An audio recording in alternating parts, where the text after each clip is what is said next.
pansamantalang sarado ang kalsada dito sa bayan dahil sa Banyamos Festival. Expected kasing maraming tao ang pupunta sa bayan ngayon dahil sa Banyamos Festival. Kung mapapansin nyo, dito sa sidewalk ay ang dami na rin mga tiyanggi. Eto nga, nadaanan namin, nagbebenta siya ng mga pre-love niyang collector's item.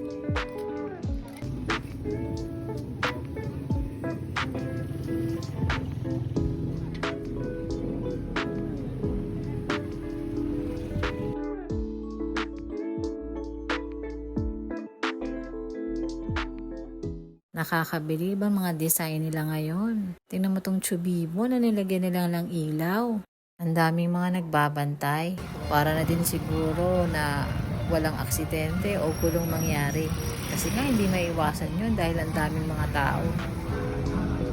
Talagang kahit saan may makukulit, may signage na nga ng entrance at exit. Sumasablay pa din. At eto ang mga kasali sa Mr. and Miss Banyamos. Sayang, gusto ko pa naman sumali dito. Ang Banyamos Festival ay nagsisimula mula September 17 hanggang 22. Palagay ko mag-e-enjoy ako dito sa loob. At ito nga pala yung mga laruan naming nabili dun sa Changi. Siyempre, hindi mawawala ang mga pinili na ganito. Ito ang favorite ko. Hi! Oh, andito rin ang Minions. Sasakay sana ako dito sa horror train. Kaya lang nakita ko ang entrance, 80 pesos. Parang wag na lang.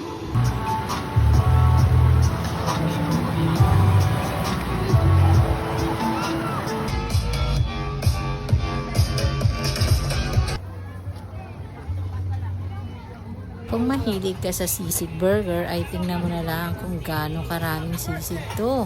O natakam ka ba? At syempre, ito ang all-time favorite ko. Gusto mo bang sumakay ng higanting dryer kagaya nito? Lakad, good luck na lang sa'yo.